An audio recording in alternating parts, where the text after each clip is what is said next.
Good morning. This is what mornings sound like here in our house. It is 7:22 a.m. and I just did a pregnancy test and I have 4 seconds.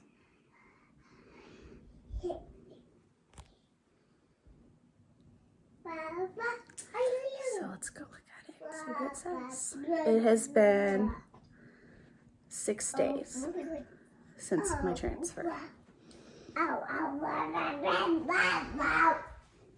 What do you do, Bob? What do you do? That looks pretty negative to me.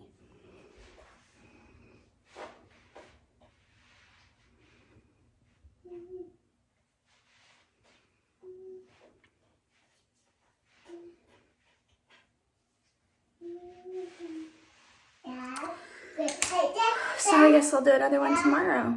And after that, I think I'll just wait for the blood test in a couple days after that. So, good morning. It is 7:19 and I'm gonna do a pregnancy test again.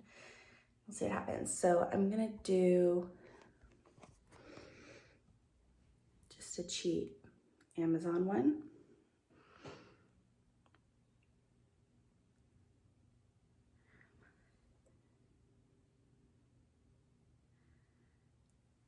And I'm gonna do a first response pregnancy test.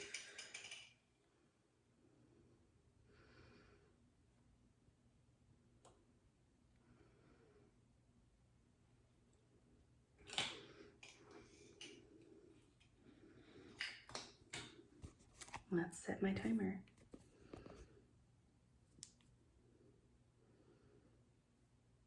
Three minutes.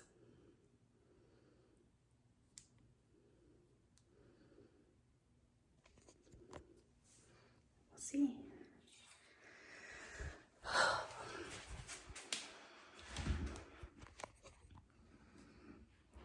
So it is a Sunday morning and Adam is asleep.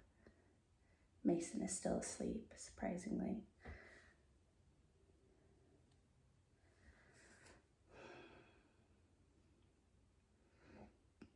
My blood test is on Wednesday. I did a test 2 days ago and it was negative still. So it may still be too early. I have no idea.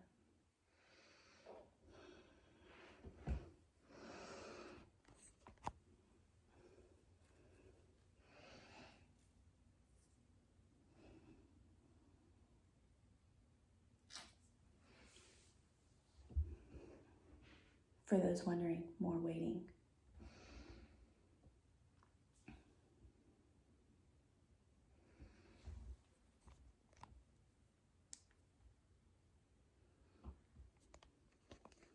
So you can see.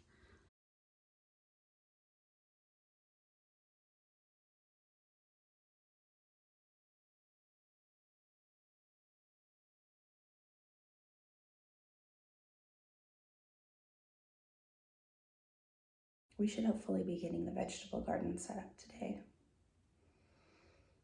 Getting the plot grass removed and mixing in the vegetable garden dirt and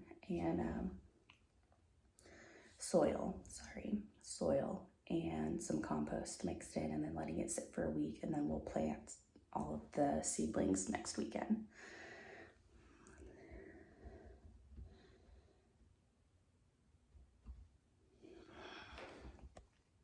But yeah, big plans. Ooh. I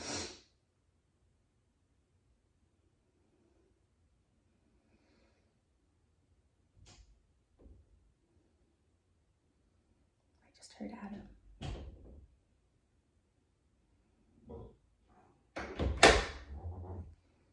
Say hi to YouTube. Hi. I wondered why the door was closed.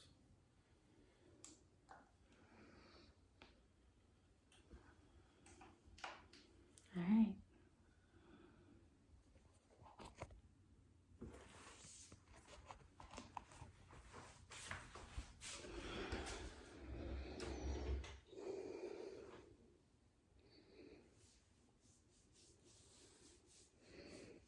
still negative.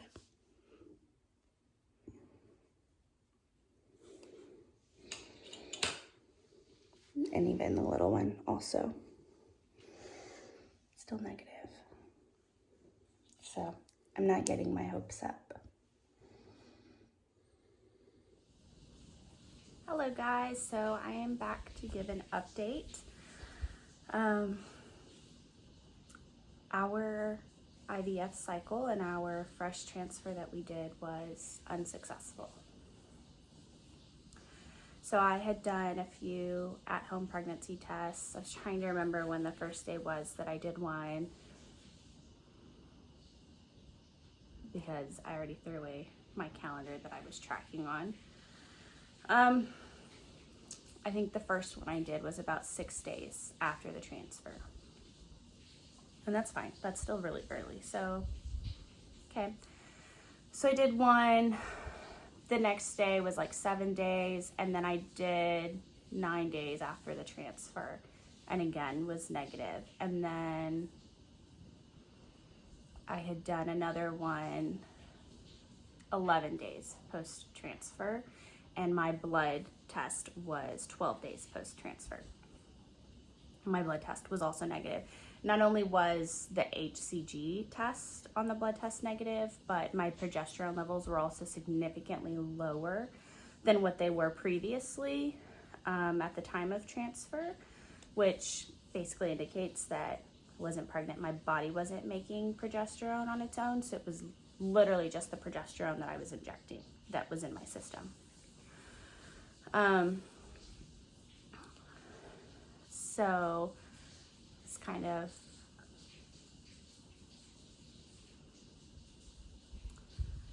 it's a little difficult to get that phone call, even though I had already taken at-home tests that were negative, but to hear my doctor, and it was my doctor who actually called, not a nurse, but to hear your doctor actually say, "I'm so sorry, it's negative, it didn't work."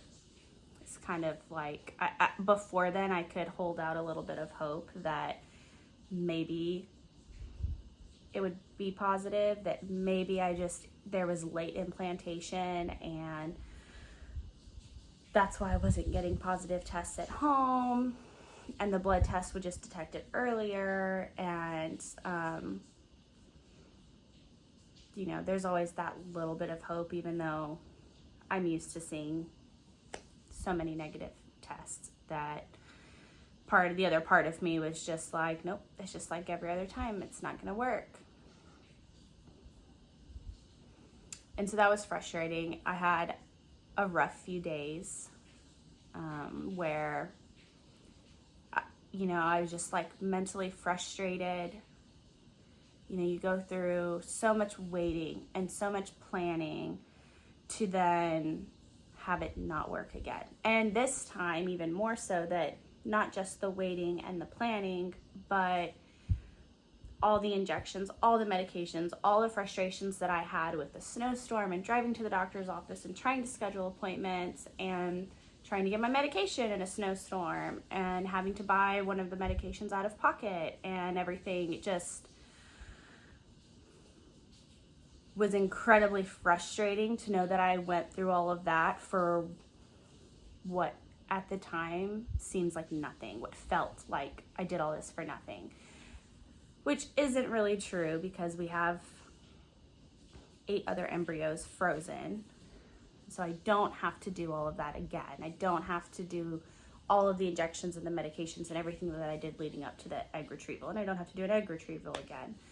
But it's still at that time, in the moment, and the frustration and all of the emotions between being upset that it didn't work and the emotions of being on hormones that aren't working and coming off of hormones, stopping those injections, and my body trying to regulate so that I can have a period and have a new cycle. It was incredibly frustrating, and it definitely felt at the time like I did all of this for nothing.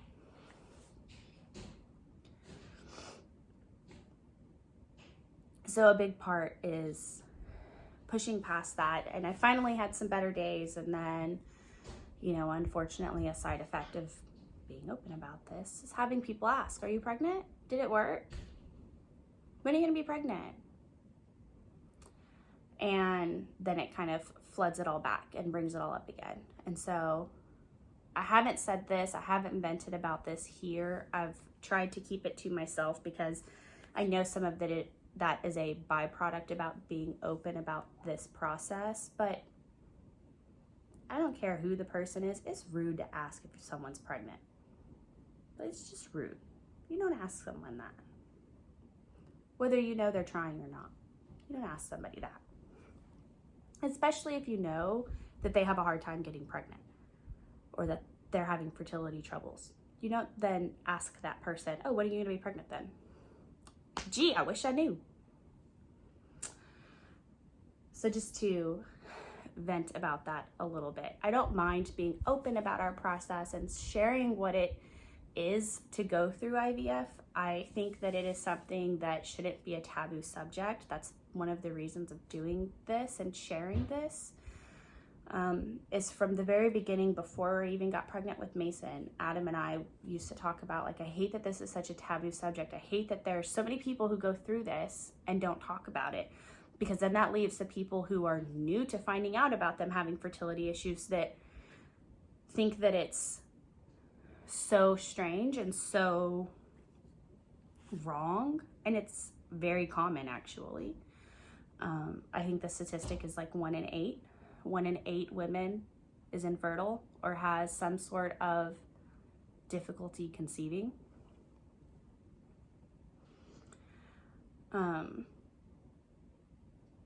So, you know, I don't mind people asking questions about what it takes, what goes into it, what the procedures are like, what the medications are like, how the process works, what is an egg retrieval, when does the in vitro, when does the IVF actually happen? I've actually had a lot of people ask me that, and for those who don't know, in vitro means fertilized out, or in vitro fertilization. IVF means fertilized outside the body, fertilized in the lab. So the in vitro technically happened after my egg retrieval, when the embryos were fertilized. And then you have the transfers when that embryo goes inside of the uterus. So a lot of people confuse it and they want to say, oh, when's the in vitro? And they mean the transfer. That's not technically the in vitro, it's when it was fertilized. But so I don't mind people asking questions like that. I don't mind people asking what the medications were and why I took certain medications and things like that. But you don't ask somebody if they're pregnant or when they're going to be pregnant. So I'm just going to throw that quick little bit in here. But so now we're kind of left with the where do we go from here. And my doctor asked me on the phone when she called with my results on what we wanted to do, that we had several embryos frozen. Did we want to just go ahead on my next cycle, go into a frozen transfer cycle? And I told her at the time, I'm not sure, because I was already having a hard time. The 2 days before that and that day of that I got that phone call were just very hard for me.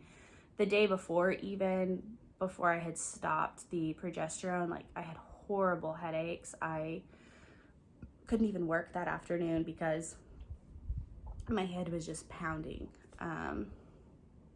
So there's just kind of a lot going through my mind at the time that I got that phone call. And so I told her, I don't know, I need to talk to Adam and us figure out what we want to do. And so Adam and I talked that night, and, you know, his concern was, am I emotionally okay to do another cycle? Am I physically okay to do another cycle? Does my body need a break? And most of that is, does my body need a break from injections and medications? Because those don't stop. So, you know, I said I think so, because I'll have some time off between waiting for my period to start and then once it does start, being on birth control again. And so, you know, I was kind of like, you know, I feel like if we wait a cycle and then start, I'm going to be even more frustrated, because I'm going to feel like there was more and more waiting. And you know, I'm going to be ready like halfway through a cycle and be like, oh, okay, yeah, I could have done this, and it's too late at that point. So I decided to go ahead so that I wouldn't regret not doing it right away. And so my cycle started, what is today? 2 days ago. And I started birth control yesterday. The nurse called me and was like, you'll be on birth control for 10 to 12 days roughly, but we do transfers on Thursdays. So basically how your cycle lines up with that best Thursday. So I have to be on birth control for at least 10 days. So it was kind of like, well, after they'll build the cycle backwards from that transfer day. And with the way that works out with my cycle, it's going to be more like 15 days on birth control, which is it's all just frustrating with more waiting. And I think just because like all of this is new to me, like I'm familiar with people's stories, I'm familiar with other people talking about it and what goes into it, but I've never experienced it before. And so experiencing all the waiting and everything that we did last time, and then waiting for my period to show up after stopping the progesterone was kind of like sitting around twiddling my thumbs, frustrated, like, am I gonna have a period? Am I pregnant? Now I've stopped the progesterone and oh my God, it's gonna be a horrible ordeal, which no, that wasn't the case. So it's just like more and more waiting. So finding out that you're on the longer spectrum of being on birth control and waiting is a little frustrating. And, I think if I'd gone through one of these cycles before, then at this point in time, I'd be like, yeah, okay, it happens, But with it being the first time, I wasn't even 100% sure that I was going to have to be on birth control again. I was kind of hoping I wasn't, because if you've watched my videos, as you know, last time, it didn't work the way it was supposed to. And so that meant we had to delay a whole cycle before we even started the egg retrieval process, which thankfully I didn't have to go on birth control again that time. I had a cycle and then I started my meds right away. So I'm hoping that that doesn't happen again this time, where I have a follicle and it's we can't continue. And I don't know, maybe if I have a follicle, it doesn't matter. They'll still continue. I highly doubt it though, because it changes your hormones in your body, and they want your hormones to be at a certain place at a certain time, because they lead up to everything and time everything. So I'm nervous about that.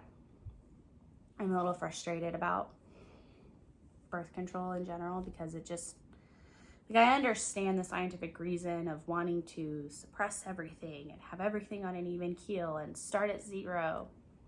I get that, but it's also nerve-wracking at the same time for someone who's had infertility issues to be like, oh, you have to be on birth control, because that's clearly my problem. And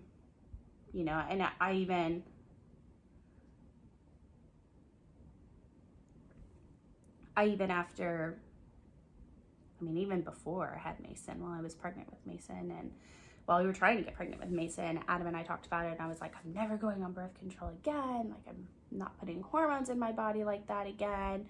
And obviously I am because of IVF, but, and I did go on the mini pill after I had Mason. And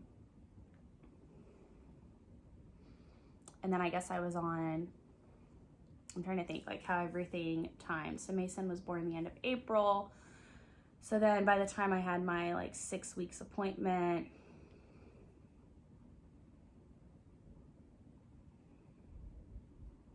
I actually want to say I didn't see her until June. That probably makes sense. So June, then I was on the mini pill for a month or two, July, August-ish. And then I went on to regular birth control probably about August is when I wasn't able to breastfeed anymore. So I went on the regular pill, because everybody was all, oh, you used fertility treatments to get pregnant. It doesn't mean you'll need it again. You don't want to get pregnant right away again, which who would have cared at this point? But so then I was maybe on the regular pill for 2 months, and then I was off of it. I almost want to say I was even only on it for a month, and then I stopped because I was like, well, we'll just watch the time of month and not, do anything then. And then the next month we were trying. It was October. We started trying. My doctor had technically cleared me, and we were like, it'll probably take a while, so let's go ahead and try. So we are now 17 months into trying to conceive baby number 2, which is 2 months longer than it took me to get pregnant the first time. And I'm not gonna lie that I am getting more and more worried about that, just because we went through 3 IUIs that didn't work. We've gone through now egg retrieval and a fresh transfer that didn't work. And by the way, that's supposed to be a 50% chance of working. Just everybody knows it's not like 90% because everything is done up to that point. It's still only 50% chance of that working. And I guess my percent of conceiving, based off of my doctor, when we were trying for Mason, she said trying on our own was about a 2% chance of getting pregnant. With IUI, it would be about 10 to 15% chance, and then IVF is 50-50. It happened the first time. Fabulous. So then this time we did 3 IUIs that were not successful, and so we went in thinking essentially our odds were about 10%. By the time we got to the 3rd one not working, she said that the chances of it actually working at that point, after not having worked now, was closer to about, at the high end, 6%, but probably closer to 3 to 4% of actually getting pregnant using the IUI process. And again, that with IVF, 50% chance. And at that point, she's saying 50% chance for IVF because I don't have any indications that would persuade otherwise. I've had a previous pregnancy. I've been pregnant before. I haven't had any miscarriages, and I'm not of advanced maternal age because I'm not over 35. So yeah, 50-50 on that. So clearly we were not on the good side of 50% last time. And there's no way of knowing if it was the embryo, if it was my body, why it didn't work. There is a way of knowing if it's the embryo, is you can do PGS testing. We've opted not to do that because it's not covered by insurance unless I were 35 or over. And it's expensive. And it also lets you know and choose things like gender. I don't think that some doctors' offices you can do PGS testing and they withhold the gender information because either they don't want people to make a decision based on gender, or they keep it as an option that you can find out, or you can like find out after you're pregnant if you want to know. I know some clinics do that. They don't allow you to gender select because they don't want people to be like, oh, we don't care. And then they have an egg retrieval and they're all girls and they're like, oh, well, we only want a boy. We only want boy embryos. And then they discard a bunch of embryos that are perfectly good. Which I can't even imagine that somebody would do that, but I'm sure it happens. And so we decided not to know. Our clinic does let you choose gender if you like. They call it family planning or some, I don't remember exactly what they call it. But they do let you choose that. You know, if people have gone through fertility treatments or even on their own and they have 4 girls and they really want a boy, or they have 4 boys and they really want a girl or something like that, you know, they let people do that. Adam and I don't want to know the gender beforehand. You know, well, obviously, I mean, if I had my way, we wouldn't know until the baby's born, but I know Adam really wants to know. I let him make that decision when I was pregnant with Mason because it felt like I was making all these decisions and he was just kind of along for the ride, which he is in a lot of ways because it's not his body that's going through everything. So I let him make that decision. And we found out when I was like 13, 14 weeks. And so more than likely he'll want to know ahead of time again, and that's fine. So we will know if I'm pregnant, but we don't want to know before I'm pregnant. I think also mentally and emotionally for me, that would make it harder on a failed transfer, because it makes it, I mean, it already feels real. Like I already feel like I have 8 little babies that are in cryopreservation, and I almost feel like I had a baby lost with this failed transfer, which I know is nothing compared to women who have actually had miscarriages or have had stillbirths or anything like that. So I'm not by any means trying to compare to that. But, you know, knowing like they're fertilized, living, dividing cells, it's already very real for me. And I think knowing the gender would make it more real, and that would be harder.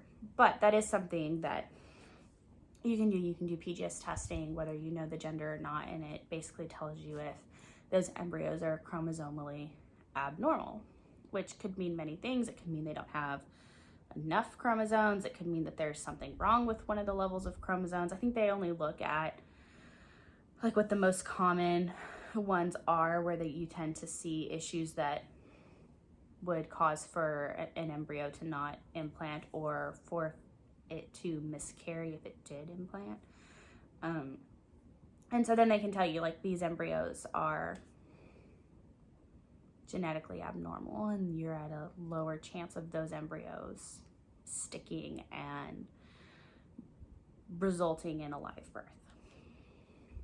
We didn't do that because it's expensive, and in addition to not wanting to know the gender, we kind of feel like we're already pushing the envelope so much on making this happen that we would like some things to be left up to chance, even though that means risking having failed transfers because we don't know if those embryos are good or not. Physically, they look good. All of them look good. They even told us the one that we had transferred for our fresh transfer looked textbook. But, you know, looks can be deceiving. So that's kind of where we are. I'm on birth control again.